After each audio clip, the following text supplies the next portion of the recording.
Впервые я познакомилась с крымско-татарским орнаментом, с вышивкой в Бахчисарае на выставке декоративно-прикладного искусства выпускниц молодежного центра «Арслан». Увидев красоту и изящество этих вышитых изделий, я тут же записалась на эти курсы. Меня просто поразила эта многогранность и техника вышивки, и цветовая гамма, и золото. Там было очень много золота, золотых изделий. По образованию я инженер-технолог, но я не работала ни одного дня по своей специальности.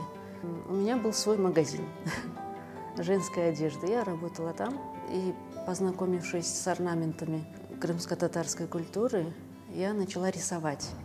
Началось все с рисования.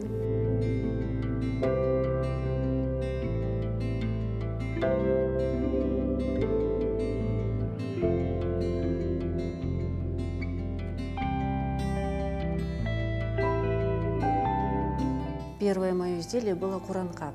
Это был мой первый куранкап.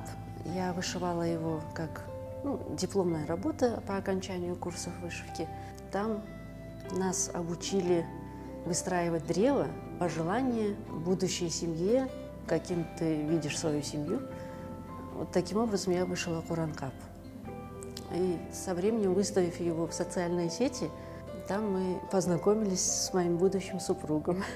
Я выставила свое изделие, он начал комментировать. Естественно, там есть какие-то недочеты, так как это мое первое изделие.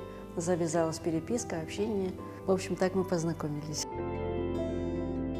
Я начала обучаться орнаментам. Мне это было очень интересно.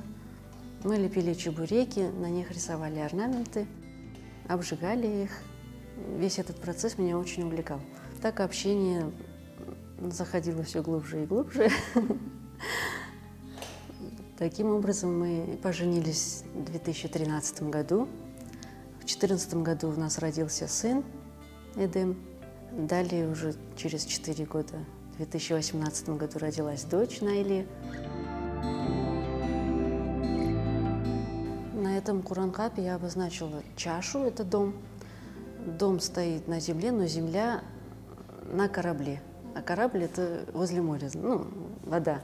Там был мальчик и девочка. В общем, все это осуществилось. Каким-то, может быть, это совпадение, но это сбылось. Это на самом деле еще больше сближает. Кажется, что невозможно находиться целый день рядом, постоянно вместе, но на самом деле это сближает. И получаешь очень ценные советы. Первым, кто увидел новое изделие, является муж. Мне это очень помогает. Главный зритель, естественно, супруг. Я сама критик, сама отношусь очень критично к своим изделиям. Если не нравится, я не продолжаю. Могу заново начать или переделать. Потом, естественно, спрашиваю совета и взгляда мужа.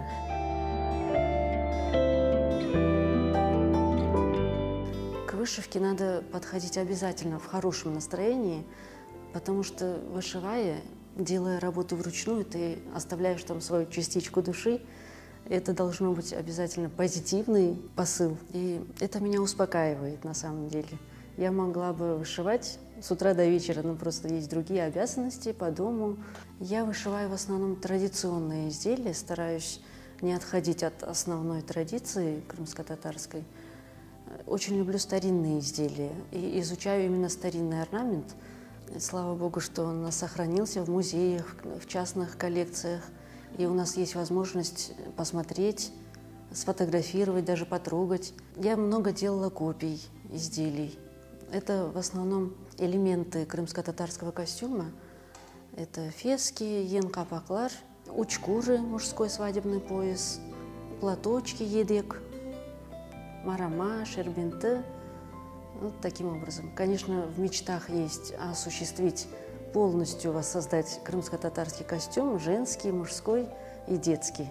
Это куранкапы. В основном орнаменты строились как древо. Читается орнамент по одной стороне. Здесь вот треугольник, дуалык, чаша – это дом, тюльпаны – это мальчик, бадем – девочка, роза – женщина. Вот таким образом составлялся Орнамент, что пожелание благополучия для этой семьи. Мелкие элементы – это берекет.